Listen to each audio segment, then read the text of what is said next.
कराने लगी और कहने लगी है कि बेटा मत रोवे, लाडले मत रोवे, परवरी नयन में पानी लहते मत रोवे, परवरी नयन में पानी, बेटा मत रोवे, परवरी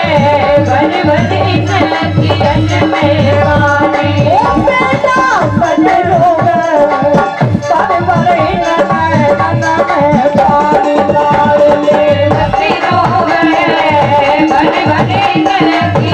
में पानी,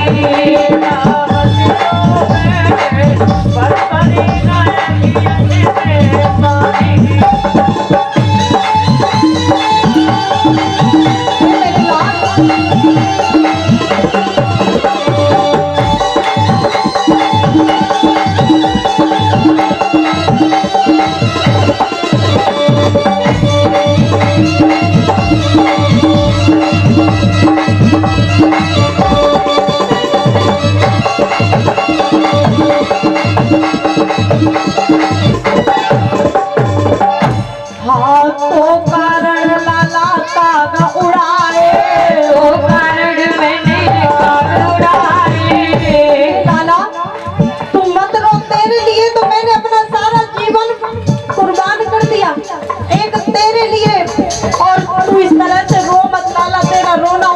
देखा नहीं जाता। आज बार बार वो सुनीति कहने लगी और कहने लगी है, हाथों कारण मैंने काग उड़ाए, तो कारण मैंने काग उड़ाए, हाँ केवल एक शेर जो पाए, केवल एक शेर जो पाए, हाँ केवल एक शेर जो खाए, केवल एक शेर जो खाए, और भुगत मेरी हो गए, अरे भुगत मेरी हो गए, परवरी नयन में पानी, बेटा मत रोवे, परवरी नयन में पानी, बेटा मत रोवे, परवरी नयन में पानी।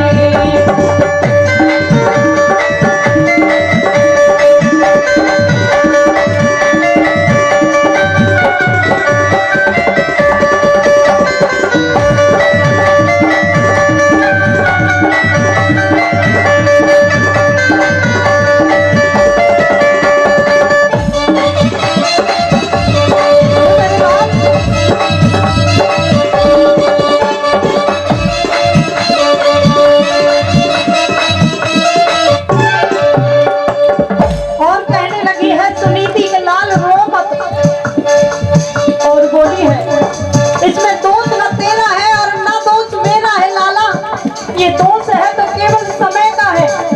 और कहने लगी है सुनीति, अरे आज विधाता हमसे रूठो, आज विधाता हमसे रूठो, हाँ आज विधाता हमसे रूठो, आज विधाता हमसे रूठो, और सब विभाग हमारा फूटो, सब विभाग हमारा फूटो, अरे नींद भर नहीं सोवे,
वही उम्र कुंवर तेरी वाली। रोई रोई कहने लगी है मैं तारे, रोई रोई कहने लगी मैं तारी, रोई रोई कहने लगी है मैं तारी, रोई रोई कहने लगी मैं तारी। अरे नैना जल मुख धोवे, अरे नैना जल मुख धोवे, पर बरे नयन में पानी लाए मती रोवे, पर बरे नयन में पानी देगा मती रोवे, पर बरे नयन में पानी। मेरे लाल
नहीं है, केवल कसूर है तो समय का है। जो एक समय वो था कि मैं वहां की महारानी थी, और आज समय ये है कि आज मैं एक दासी भी ले रही हूँ। तो ये समय का खेल है बेटा।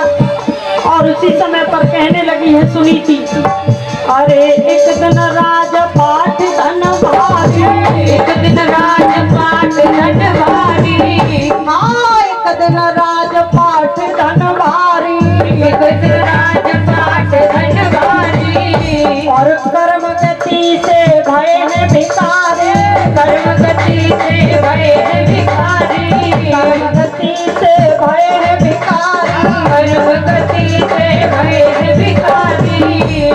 अरे भाग्य लिखी सोई हो मैं, अरे करम लिखी सोई हो मैं, भर भरे नयन में पानी हो बेटा मती रोवे, भर भरे नयन में पानी बेटा मती रोवे, भर भरे नयन में पानी।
प्रकार से बार बार सुनीति समझा रही है कि लाला तो इस तरह से रो मत, एकदम ध्रुव कहने लगे हैं कि मैया मुझे ये बताओ, मैं नहीं रहूंगा, तो केवल एक बार मुझे ये बता दो कि मैया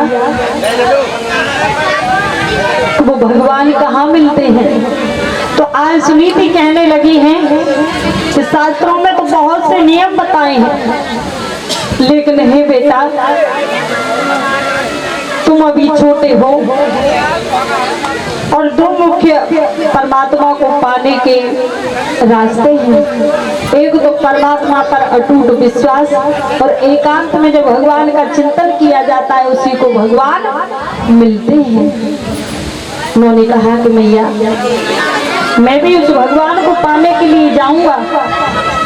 तो याद रखना, अब पहले तो बता दिया मैया ने, लेकिन जब मैया ने ये देखा कि ध्रुव तपस्या के लिए जाने के लिए कह रहा है, तो उसी समय आज माँ की ममता उमड़ आई और आज मैया कहने लगी है कि लाला, अरे अभी तो तेरी उम्र 4-5 वर्ष की हुई है, अभी तो तेरे दूध के दांत भी नहीं निकले और तू तपस्या के लिए जाएगा बेटा, अभी तू बड़ा हो जाए तब जाना। तो उसी समय बालक ध्रुव कहने लगे कि मैया पहले मुझे चंदन से स्नान कराती हो, और जब मैं चंदन में स्नान करना चाहता हूँ तो अब तो मुझे फिर कीचड़ में ढकेलना चाहती हो।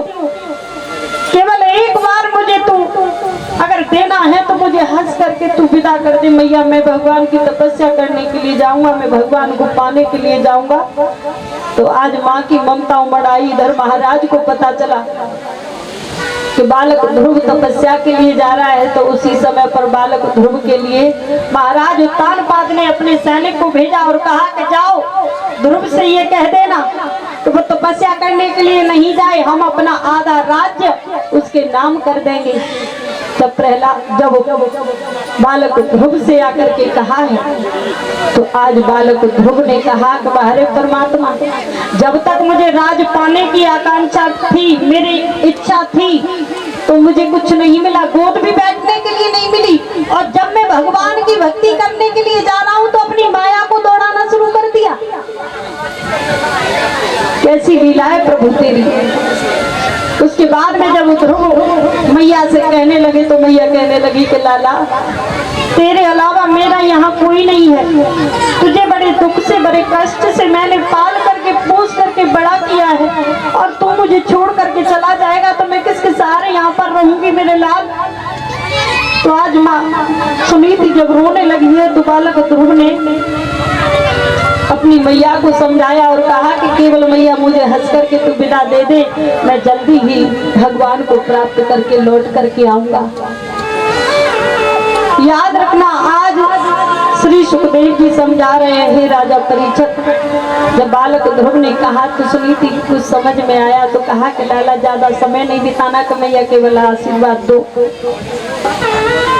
फिर सैनिकों को भेजा कि जाओ ध्रुव से मना कर देना कि वो तपस्या करने के लिए न जाए, मैं अपना पूरा राज्य उसे दे दूंगा। तो बालक ध्रुव कहने लगा है कि अब तो मैं बिल्कुल नहीं लौटूंगा, क्योंकि ये माया जो मुझे भगवान की भक्ति से लौटाने के लिए जो बिछाया जा रहा है ये माया का जाल, तो मैं अब हरगिज नहीं लौटूंगा। तो उसी समय पर बालक ध्रुव वहां से चले गए। मैया सुनीति को छोड़ करके आशीर्वाद लेकर के बालक ध्रुव जब वन में पहुंचा है, भगवान ने सोचा कि अब ये 4-5 वर्ष का बालक है, अभी इसे कोई बोध नहीं है, कोई अकल भी नहीं है। तो उसी समय पर बालक ध्रुव को दीक्षा देने के लिए देवर्षि नारद जी को भेजा।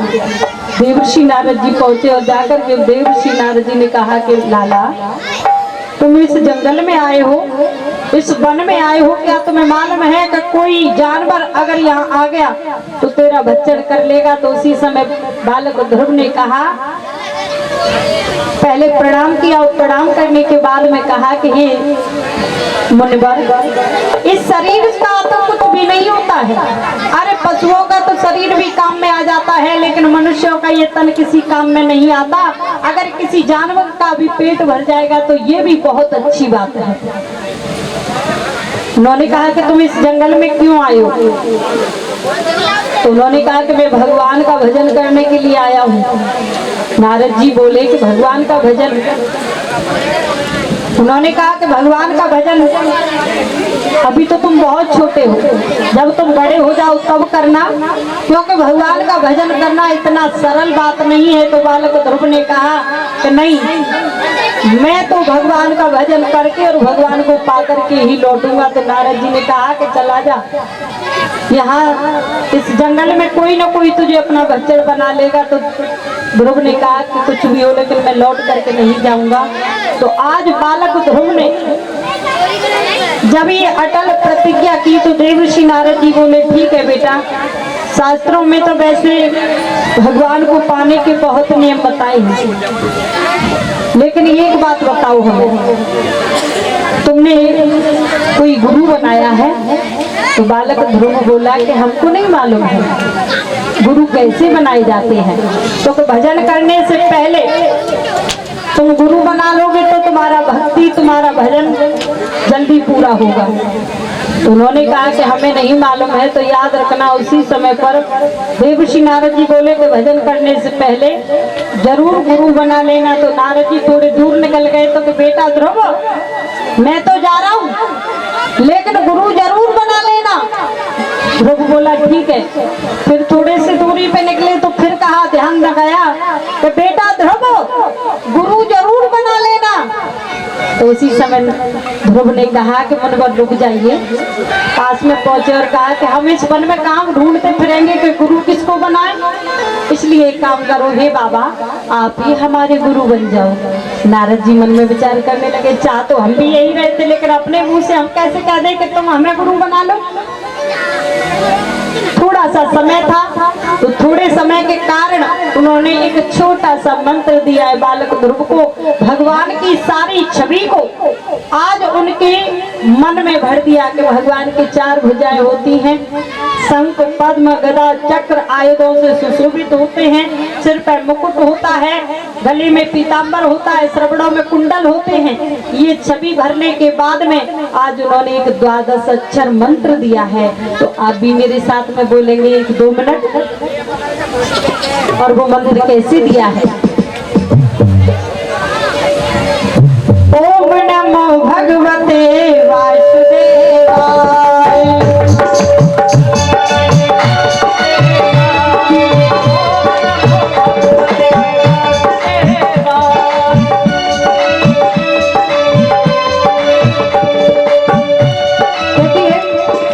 ये 2 मिनट सभी भक्तजन बोलने मेरे साथ में। ये 12 अक्षर मंत्र है, इसे बोलने का बहुत अच्छा फल मिलता है। तो सभी 2 मिनट तालियां बजाते हुए सब बोले, सभी भक्तजन जितने भी यहाँ श्रोता विराजमान है सब तालियों के साथ बोलेंगे। ओम नमो भगवते वासुदेवाय। ओम नमो भगवते वासुदेवाय। ओम नमो भगवते वासुदेवाय।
बीजाक्षर मंत्र दिया, जिसके द्वारा आज बालक ध्रुव भगवान की वो पूरी मूर्ति उनकी आंखों में, उनके हृदय में बस गई।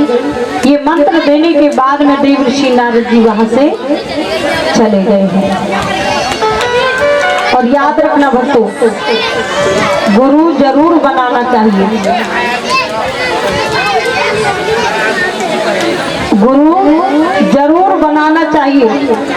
कहते हैं कि जब तक कोई सच्चा सदगुरु नहीं मिलता तब तक जो भी हम भजन पूजा करते हैं वो सब अधूरा रहता है। तो इसलिए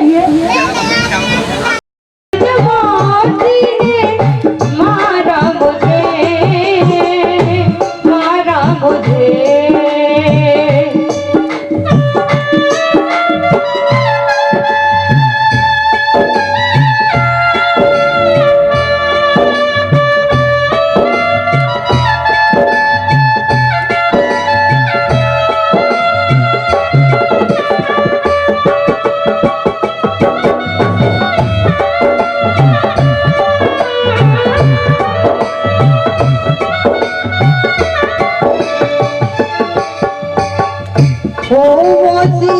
माँ की जगह पर संभाला तुझे, मौसी माँ की जगह पर संभाला तुझे।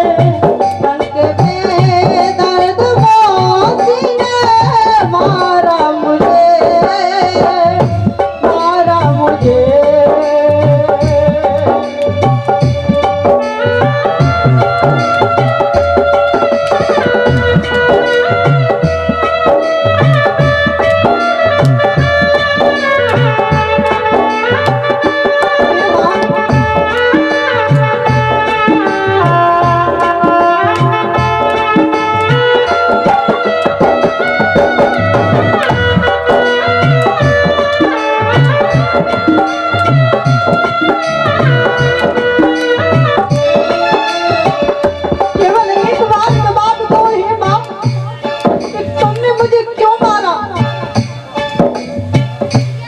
एक बार मुझे जवाब दे दो हे माँ।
हमने संभाला तुझे, दर्द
की जगह पर संभाला तुझे, बन के बेदर्द दोषी ने मारा मुझे।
किस्मत का। आज बालक बुजुर्ग रो करके कहने लगा है कि माँ हो मेरा नसीब अभी का रंग लाया, हो मेरा नसीब अभी क्या रंग लाया, हो मेरा नसीब अभी क्या रंग लाया, हो मेरा नसीब अभी क्या रंग लाया, हो आज ईश्वर ने कैसा रुलाया, हो आज ईश्वर ने कैसा रुलाया, हो मेरा नसीब अभी क्या रंग लाया, हो मेरा नसीब अभी क्या रंग लाया, हो आज ईश्वर ने कैसा रुलाया, हो आज ईश्वर ने कैसा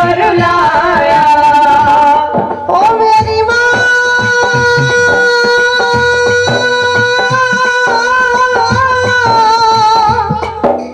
ओ मौसी, ओ मेरी माँ माँ की जगह पर संभाला तुझे, मौसी माँ की जगह पर संभाला तुझे, बन के बेदर्द दोषी ने मारा मुझे।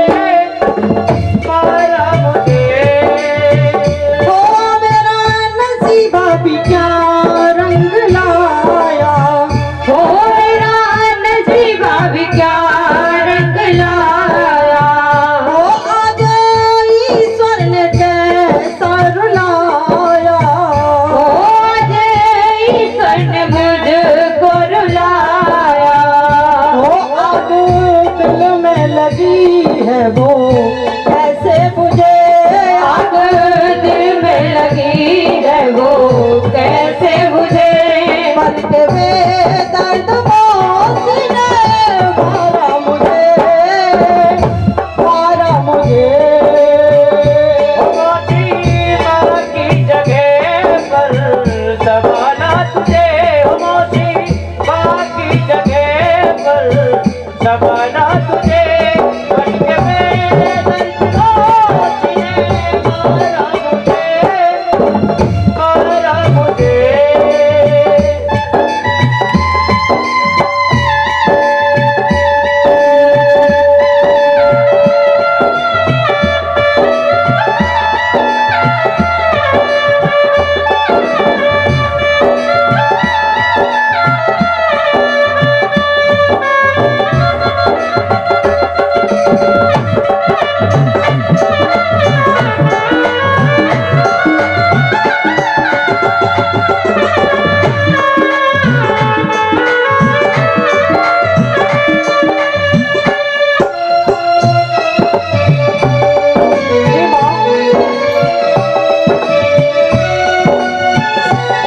आज वो बालक ध्रुव कहने लगा है कि हे मौसी, तुमने कहा है कि इस बोध के लिए मुझे 1000 वर्ष भजन करना पड़ेगा, तो केवल जाने से पहले मुझे केवल एक बार मुझे तू आशीर्वाद दे दे। और उसी समय पर बालक ध्रुव कहने लगा है सुरुचि से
बार केवल मुझे बताओ कि आपने मुझे मारा तब क्यों? केवल एक बार मुझे तुम कह देती कि गोद से हट जा, तो मैं हट जाता।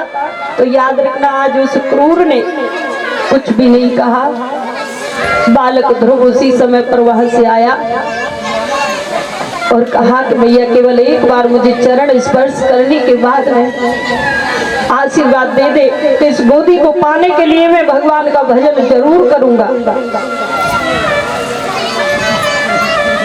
तो आज बालक ध्रुव अपने पिता को प्रणाम करने के बाद में, मैया को प्रणाम करने के बाद में वहां से आया। सुनीति को कुछ मालूम नहीं था कि क्या हुआ है। तो उसी समय पर सुनीति बोली है कि लाला देख, वैसे तूने भोजन नहीं किया, एक काम कर, तू भोजन कर ले। बालक ध्रुव के चेहरे की तरफ देखा है तो बालक ध्रुव के आज मुंह से जो खून निकल रहा था तो उसे तो उसने साफ कर दिया, लेकिन जो सूजन बन गई थी उसे वो नहीं खत्म कर पाया।